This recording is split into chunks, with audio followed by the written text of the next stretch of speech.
प्यारे बच्चों, सुप्रभात। मेरी कक्षा में आपका स्वागत है। बच्चों, पिछली कक्षा में आपने पाठ 10 डिस्कवरी चैनल को पढ़ा था। वह उसका अभ्यास कार्य भी किया था। आज आप करेंगे पेज नंबर 78 पर कुछ और अभ्यास कार्य। भाषा की बात। नंबर 1, पंजों के निशानों से पशुओं के नाम लिखो। यहाँ बच्चों पंजों के निशान बने हैं पशुओं के, इनके आपको नाम लिखने हैं। जैसे एक उदाहरण का दिया है इसमें बाघ। अब हम नीचे लिख रहे हैं जिराफ, चीता, हाथी, हिरन, कंगारू। नंबर 2, उल्टे अर्थ वाले शब्द लिखो। उल्टे यानी विलोम शब्द। उल्टे अर्थ बताने वाले शब्दों को विलोम शब्द कहते हैं। अगला, पिछला, बढ़ना, घटना, बाहर, अंदर, विशेष, साधारण, भारी, हल्का, शुरू, खत्म। ये हमारे क्या हैं? ये हमारे विलोम शब्द हैं। नंबर 3, इन चिन्हों को जानो। यहाँ कुछ चिन्ह दिए हैं। जैसे सबसे पहले लिखा है यहाँ पूर्ण विराम। तो पूर्ण विराम क्या होता है? पूर्ण विराम वाक्य के अंत में एक छोटी लाइन लगाते हैं तो उसे हम पूर्ण विराम कहते हैं। किसे कहते हैं पूर्ण विराम? जब हम वाक्य के अंत में एक छोटी लाइन लगाते हैं तो उसे हम पूर्ण विराम कहते हैं। नंबर 2 पे है प्रश्नवाचक चिन्ह। प्रश्न पूछने के लिए जिस चिन्ह का प्रयोग करते हैं उसे प्रश्नवाचक चिन्ह कहते हैं। नंबर 3 पे है विस्मयादि बोधक चिन्ह। जैसा आपको नाम से ही पता चल रहा है, विस्मयादि बोधक चिन्ह। जब हम किसी सुंदर चीज को देखते हैं या कोई आश्चर्य की बात हो, खुशी की बात हो, तो हमारे मुंह से क्या निकलता है? हमारे मुंह से अरे वाह ऐसे शब्द निकलते हैं। तब इस चिन्ह का प्रयोग करते हैं। जैसे अब वाक्य के अंत में सही चिन्ह लगाओ। क, तुम कहाँ जा रहे हो? ये बच्चों हमारा क्या है? यह प्रश्न हो गया ना कि कहाँ जा रहे हो, तो इसमें प्रश्नवाचक चिन्ह लगेगा। ख, मैं साइकिल चलाने जा रहा हूँ। यह एक साधारण वाक्य है ना? तो हमारा वाक्य ये खत्म हुआ, पूर्ण हुआ, तो इसमें हम क्या लगाएंगे? पूर्ण विराम लगाएंगे। ग, कितनी सुंदर साइकिल है। हम इसे ऐसे भी कह सकते हैं, अरे कितनी सुंदर साइकिल है। तो कितनी सुंदर क्या है? ये विस्मयादि बोधक है, इसलिए हम इसमें विस्मयादि बोधक चिन्ह का प्रयोग करेंगे। यहाँ पर हम क्या लगाएंगे? विस्मयादि बोधक चिन्ह। नंबर 4, र के इस रूप असहित के दो शब्द लिखो। र के रूप आप पहले भी पढ़ चुके हैं बच्चों।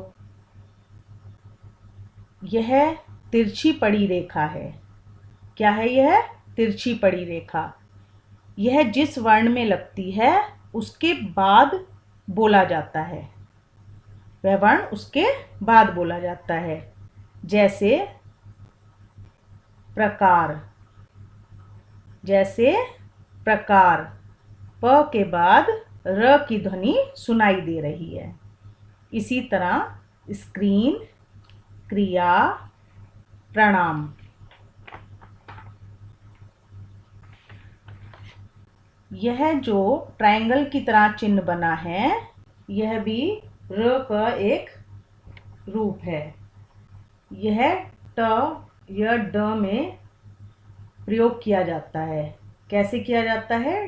ट या ड में इसे छोटे से ट्रायंगल के रूप में लगाते हैं, जैसे राष्ट्रीय, ऑस्ट्रेलिया, मेट्रो, ड्रामा।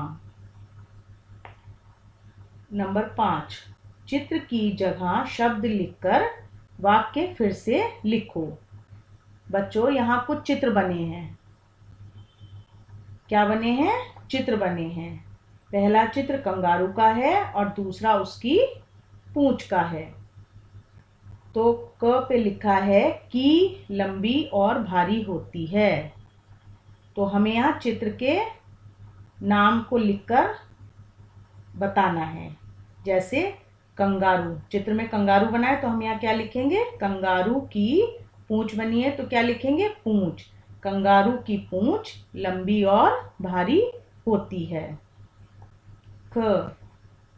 के की तरह होते हैं। अब यहाँ क्या क्या बनाए?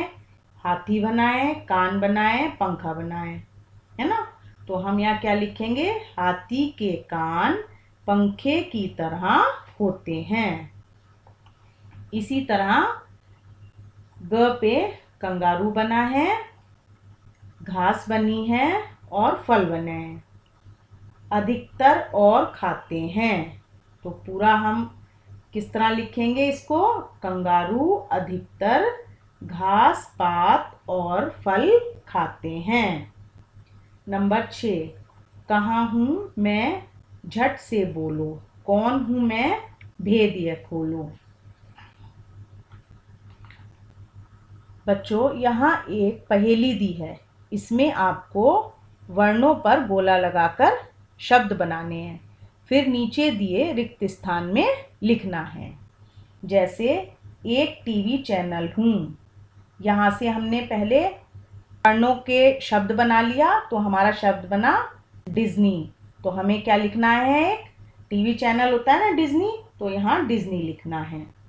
जंगल में रहता हूँ। कौन रहता है जंगल में? भालू। तो हमें यहाँ भालू लिखना है। गर्मी का फल हूँ। कौन है? कैसा होता है गर्मी का फल? यहाँ पे हमने क्या लिखा था? तरबूज। तो हम यहाँ तरबूज लिखेंगे। आकाश में उड़ती हूँ। पतंग।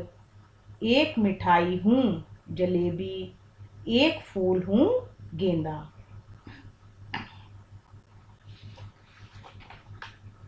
Page number 80।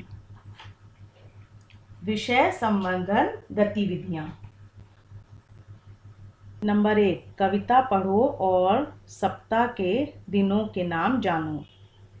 सोमवार दिन है पहला, मंगलवार होता है रुपहला,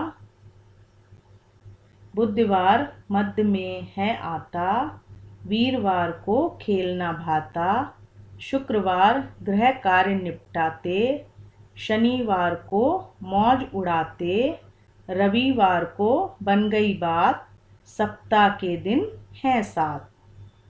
नंबर 2, इस चित्र में कौन सा भाग किस पशु पक्षी का है? बच्चों यहाँ एक चित्र बना है, आपको इसे ध्यान से देखना है, फिर नीचे दिए गए रिक्त स्थान में लिखना है, जैसे मैंने यहाँ लिखकर दिखाया है। मुंह कान खरगोश के, नाक दांत हाथी के, पैर हिरन के, पंख मोर के, पीठ कछुए की। तो बच्चों आपको इस अभ्यास कार्य को ध्यान से पढ़ना है, उसके बाद करना है। आशा करती हूँ आपको सब समझ में आ गया होगा। अब आप कराए गए कार्य का अभ्यास करें। धन्यवाद।